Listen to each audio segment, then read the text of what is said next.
मेरे प्यारे धर्म पुत्रों, धर्म पुत्रियों,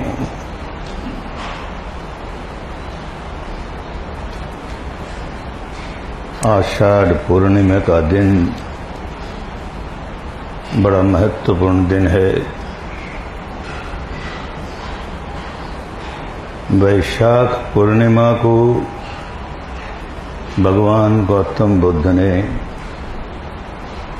सम्यक संबोधि प्राप्त की।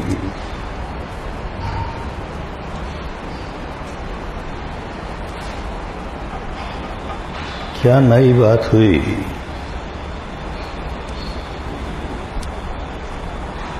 शील सदाचार की शिक्षा उस समय भी कायम थी, भले लोग पालन करते हों न करते हों, पर उसकी शिक्षा तो थी ही। चित्त को एकाग्र करने की, समाधि की शिक्षा भी कायम थी। बोधिसत्व सिद्धार्थ गौतम ने स्वयं एक श्रमण आचार्य के पास जाकर के आला कलाम नामक श्रमण आचार्य के पास जाकर के सातों ध्यान सीखे।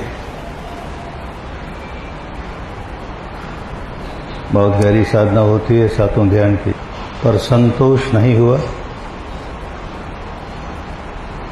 तो आगे बढ़कर के श्रमण आचार्य उद्धक रामपुत्र के पास गए और वहां आठवां ध्यान सीखा।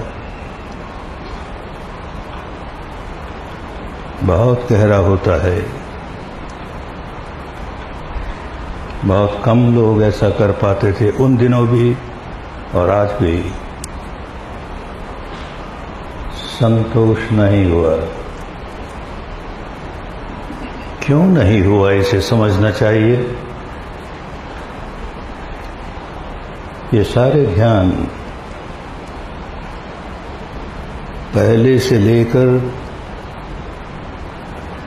चौथे ध्यान तक जो साधना होती है, वो साधक को रूप ब्रह्मलोक तक पहुंचाती है।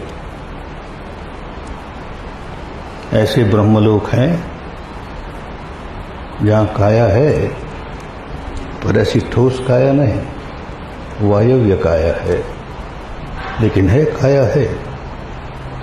उन दिनों मैटर को, काया को रूप कहते थे। आज तो रूप आकृति को कहने लगे, भाषा बदलती है। तो चार ध्यानों तक ब्रह्मलोक होते हुए भी उसमें काया है।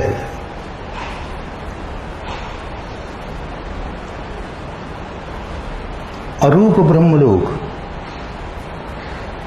इसके आगे के चार ध्यान अरूप ब्रह्मलोक के काया नहीं, केवल चित्त है।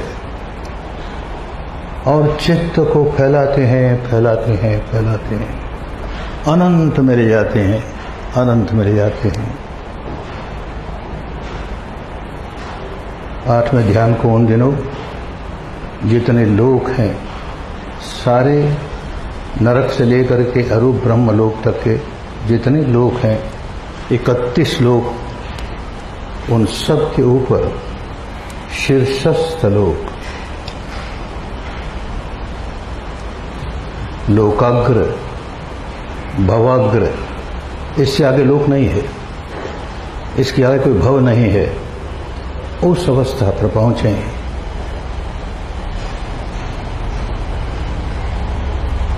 उस अवस्था पर पहुंचने वाला व्यक्ति अनंत कल्पों तक रहता है वहां। तो एक मान्यता चल पड़ी कि बस यही नित्य है, शाश्वत है, ध्रुव है, यहां पहुंच गए तो मुक्त हो गए। सिद्धार्थ गौतम कहता है नहीं, अभी लोक हैं, भले शीर्षस्थ लोक है, सबसे ऊंचा लोक है। लोकों से परे की अवस्था, जहां तक लोक है वहां तक संसार चक्र चलता है। अनेक कल्पों तक उस 8वें ध्यान के अरूप ब्रह्म लोक में रहकर भी फिर जन्म होता है, फिर चक्र चलता है। इसके परे क्या,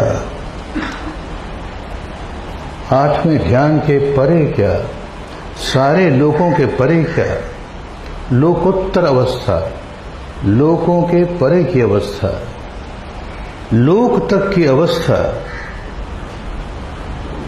अनित्य है, नश्वर है, भंगुर है। काया और चित्त दोनों साथ जुड़े हैं तो स्पष्ट मालूम होता है इन संवेदनाओं के सहारे उत्पन्न होता है, नष्ट होता है, उत्पन्न होता है, नष्ट होता है। और केवल चित्त की अवस्था जब आती है तो वहां जो उत्पन्न और नष्ट होने की क्रिया पकड़ में नहीं आती है। तो वो भी तरंगे हैं, वो तरंगे पकड़ में नहीं आती, लेकिन है लोकी अवस्था। और लोकी अवस्था जो है वो अंतिम अवस्था नहीं, नित्य शाश्वत ध्रुव कूटस्थ वो अवस्था तो लोकों के परे है। तो 7वां ध्यान सीख करके भी, 8वां ध्यान सीख करके भी वो अवस्था नहीं प्राप्त हुई। तो फिर 6 वर्षों तक तो काया कष्ट का क्या काम किया, क्योंकि एक बात ये चल रही थी कि एकदम अंतिम अवस्था तक पहुंचना हो तो शरीर को जितना कष्ट दे सकते हो दो। शरीर को कष्ट देते देते देते बहुत सूक्ष्म विकार और बहुत गहरे विकार वो भी निकल जाएंगे तो उसके परे की अवस्था अपने आप आ जाएगी। देखा नहीं आई तो कहा कुछ कहीं कुछ कमी है, तो नए सिरे से प्रयत्न करना शुरू किया। जब 7 वर्ष की अवस्था थी तब एक जामुन के पेड़ के नीचे बैठे हुए अपने आप ध्यान लग गया। उस वक्त कोई मेला लगा हुआ था, कोई उत्सव चल रहा था, सारे लोग उत्सव में गए हुए थे, समीप ही है, और इसको पेड़ के नीचे सुला दिया था। जाग गया, देखा कोई नहीं है, बैठ गया और बैठे बैठे सांस को देखने लगा। देखते देखते देखते समाधिस्थ हो गया। तो याद आया कि हमने उस बचपन में सांस को देखते देखते समाधि प्राप्त की थी, जरा उसका उपयोग करके देखें। बस शुरू कर दिया, सांस का काम शुरू कर दिया, जो आज विपश्यना में सब आनापान करते हैं। वो करते करते करते आगे बढ़ते बढ़ते बढ़ते लोकोत्तर अवस्था प्राप्त हो गई। नित्य शाश्वत ध्रुव, जो सही माने में नित्य शाश्वत ध्रुव है, वो प्रकट हो गया, सम्यक संबोधि प्राप्त हो गई। 7 सप्ताह तक उसका एक आंतरिक शांति का, शीतलता का एक सुख होता है। उसी में वहां 7 सप्ताह बिताए और उसके बाद निर्णय किया कि इतनी बड़ी कल्याणकारी विद्या जो अपने देश से लुप्त हो गई थी प्राप्त हुई है मुझे, तो इसे बांटूं। किसको बांटूं? जो व्यक्ति सचमुच धर्म में पकता है तो 2 बातें उसके मन में जागती है जो बहुत दुर्लभ है, जागती है, बड़ी गहराई से जागती है। एक तो कृतज्ञता, जिससे मुझे कुछ प्राप्त हुआ उसको बांटूं। उसके पास ये विद्या नहीं थी, मुझे प्राप्त हुई, तो उसे मिलकर उसे बांटूं। और दूसरा भाव आता है उपकारी, माने लोगों का उपकार करे, उपकार करने में पहल करे। पहल तब होती है जब बदले में कुछ पाने की भावना नहीं होती। बदले में पाने की भावना होती है तो पहल पाने की हुई, देने की नहीं। पाने की बिल्कुल भावना नहीं, केवल देना है, केवल देना है। ये दोनों गुण जागते हैं। तो एक तो उपकार करने के लिए बांटना है लोगों को, ये भाव जागा। किसे बांटें, इसके लिए कृतज्ञता का भाव जागा। तो 7वां ध्यान सिखाने वाले अपने गुरु की याद आई, अलार कलाम की। वो कहाँ है इस समय, उन्हें जाकर ये विद्या सिखाऊं। तो देखा कि उनको तो 1 सप्ताह पहले ही शरीर शांत हो गया, और 7वें ध्यान का ध्यानी है तो अरूप ब्रह्मलोक में जन्मा। नहीं सिखा सकते। जहां पर काया भी हो और चित्त भी हो, और इन दोनों के संयोग से जो संवेदना प्रकट हो रही है, उसको अनित्य भाव से देखते देखते उस अवस्था तक पहुंचते हैं।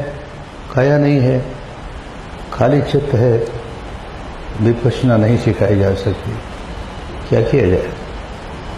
दूसरे आचार्य का ध्यान आया, उद्धक रामपुत्र। अरे वो भी कल रात को ही शरीर शांत हो गया उसका, और वो तो 8वें ब्रह्मलोक में, अरूप ब्रह्मलोक में। काया नहीं, केवल चित्त है, नहीं सिखाया जा सकता। अब क्या करें। कृतज्ञता का भाव है। 5 ब्राह्मण ज्योतिषी, जिनका प्रमुख था कौंडन्य, उसने जन्म के समय घोषणा की थी कि ये व्यक्ति सम्यक संबुद्ध ही बनेगा। ब्राह्मण ज्योतिषियों ने कहा, घर में रहा तो चक्रवर्ती सम्राट बनेगा, घर छोड़ देगा तो सम्यक संबुद्ध बनेगा। तो जैसे ही 29 वर्ष की अवस्था में उसने घर छोड़ा, तो बाकी सारे तो उसके साथ ही गुजर चुके थे। कौंडन्य, ये उस समय जब भविष्यवाणी की थी तब सबसे छोटी उम्र का था, तो ये जीवित था। अरे ये व्यक्ति घर छोड़ के जा रहा है, तो मेरे ज्योतिष की गणना के अनुसार ये व्यक्ति सम्यक संबुद्ध बनेगा, और मैं अगर इसके साथ रहूं तो जो विद्या इसे प्राप्त होगी मुझे प्राप्त हो जाएगी, मैं मुक्त हो जाऊंगा। तो और जो ज्योतिषी थे उनके पुत्रों से बात की, कोई नहीं तैयार हुआ। 4 तैयार हो गए कि तुम अगर जाते हो, भिक्षु बनकर के जाते हो, इसके साथ तपस्या करोगे तो हम भी करेंगे। ये 5 व्यक्ति 6 वर्ष तक उसके साथ तपस्या करते रहे, अपने शरीर को सुखाते रहे, कायादंड करते रहे। जब उसने आहार लेना शुरू कर दिया, तब देखा यह आदमी कहाँ सम्यक संबुद्ध बनेगा। इसने अपना व्रत तोड़ दिया, तो छोड़ के चले गए। 6 वर्षों तक मेरी सेवा में लगे रहे, उनको देना चाहिए। कहाँ हैं? तो देखा वाराणसी के मृगदाय में, जिसे आज सारनाथ कहते हैं, वहाँ ठहरे हुए हैं। तो वहाँ पहुँच करके उनको पहला उपदेश दिया। वो आषाढ़ पूर्णिमा का दिन, पहला उपदेश सम्यक संबुद्ध का, जिसमें सारा धर्म समा गया, जिसमें ये सारी विद्या समा गई, मुक्ति का मार्ग समा गया। 5 व्यक्तियों को साधना करनी सिखाई, 5 अरहंत हो गए, मुक्त हो गए। तो पहला उपदेश, जिसे धर्म चक्र प्रवर्तन कहा, धर्म का चक्र चलाया, जिसे को रोक नहीं सकता, चलता ही गया, चलता ही गया, जीवन भर चलता ही गया। तो ये पूर्णिमा, आषाढ़ पूर्णिमा, बड़ी महत्वपूर्ण पूर्णिमा। उसके बाद से भारत की सारी परंपराओं ने इस दिन को गुरु पूर्णिमा कहने लगे। भगवान बुद्ध ने गुरु शब्द का प्रयोग नहीं किया, क्योंकि धीरे धीरे शब्द तो बड़ा अच्छा लेकिन बिगड़ जाता है, समय बीतती है, अर्थ बदल जाते हैं, न जाने किस तरह के अर्थ होने लगे। उन्होंने शास्त्रा कहा, जो धर्म का शासन यानी शिक्षा देता है। कल्याण मित्र कहा, ऐसा मित्र जिसके साथ रहने से हमारा कल्याण होता है। जो भी है, सबसे बड़ा महत्व इस दिन का यही है कि मुक्ति की साधना पहली बार इतने लंबे अंतराल के बाद कोई सम्यक संबुद्ध होगा तो खोई हुई विद्या को ढूंढ निकालेगा, तभी सम्यक संबुद्ध होगा। तो इसके पहले के सम्यक संबुद्ध ने विद्या खोजी, काश्यप ने, और उसके बाद इतना लंबा समय बीता, तब तक लुप्त हो गई।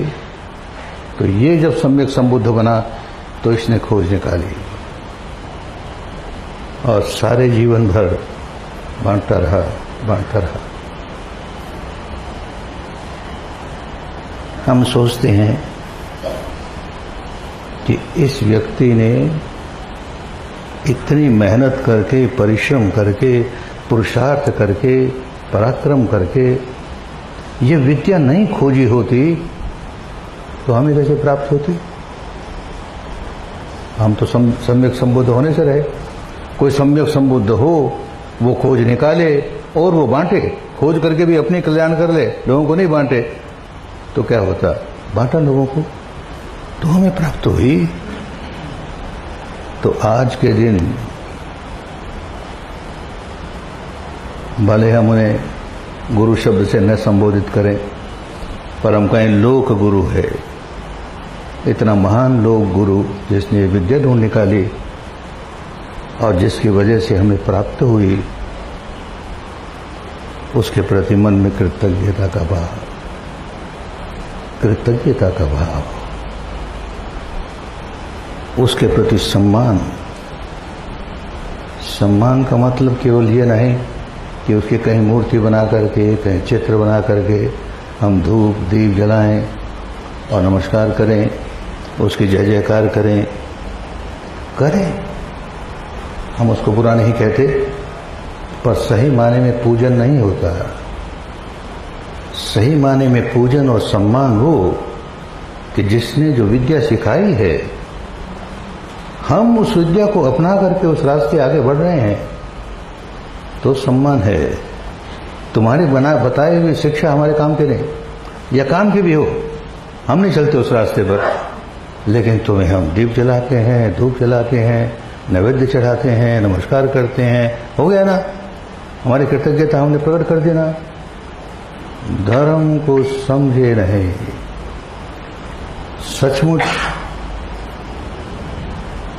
गौतम बुद्ध को नमन करना है तो उनकी बताई हुई विद्या पर हम आगे बढ़े, तो ये सही माने में उनका सम्मान है।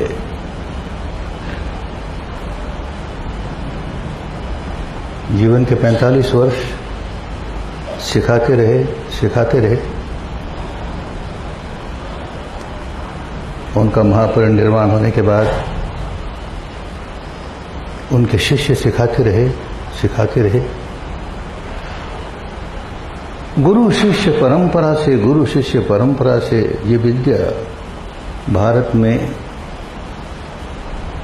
लगभग 2-250 वर्ष तक बड़े शुद्ध रूप में कायम रही।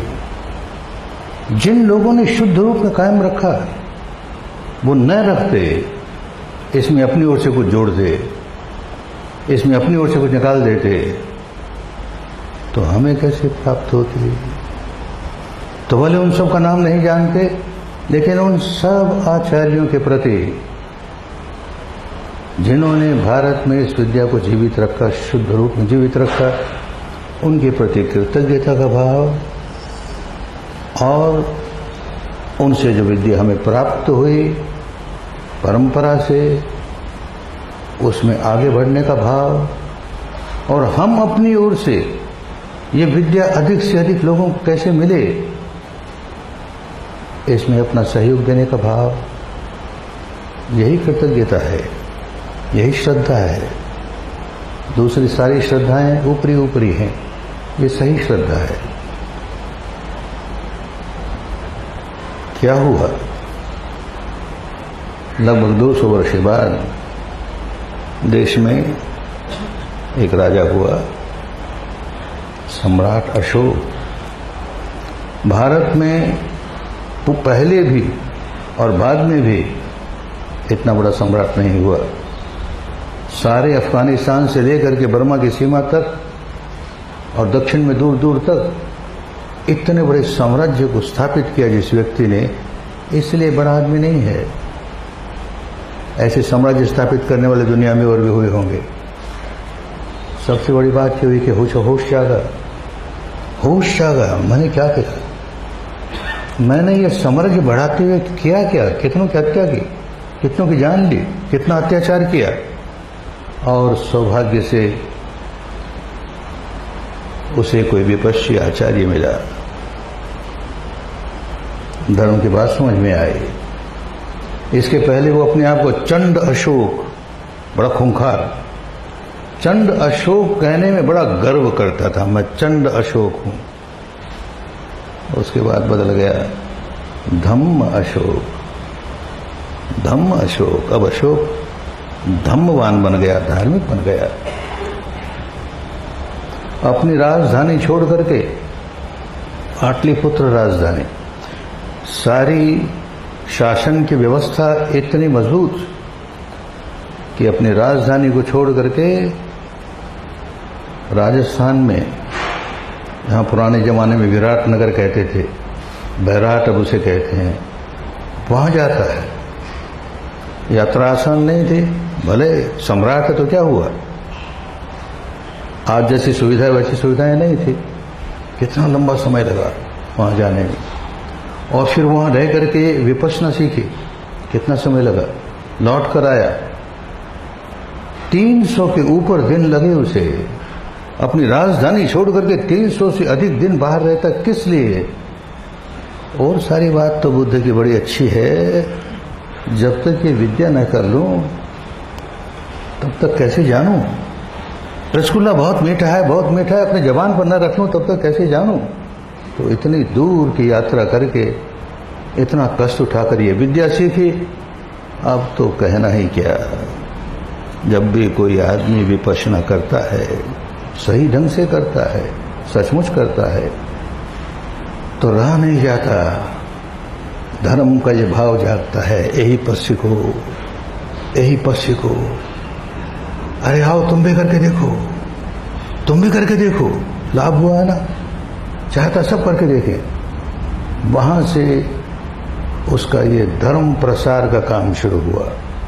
वहां उसने पहला शिलालेख लिखा, और फिर सारे भारत में जगह जगह शिलालेख, जगह शिलालेख। उन दिनों अखबार नहीं निकलते थे, उन दिनों रेडियो नहीं था, टेलीविजन नहीं था। अपने सूचना लोगों तक कैसे भेजे, और भेजते भेजते बदल जाए, तो शिलालेख, धर्म की बात, राजा को कैसा होना चाहिए, प्रजा को कैसा होना चाहिए, लोगों को, गृहस्थ को कैसे माँ बाप की सेवा करनी चाहिए, बड़ों का सम्मान करना चाहिए, छोटों से प्यार करना चाहिए, इत्यादि इत्यादि धर्म की बातें भरी पड़ी सारी। अच्छा हुआ, पर उससे एक और ज्यादा अच्छा ये हुआ कि उसके गुरु मोगलीपुत्र तिस्य, उन्होंने संगायन किया। एक बहुत बड़ी विशेषता, जब बार बार बुद्ध की वाणी में से गुजरते हैं तो एक और कृतज्ञता का भाव जागता है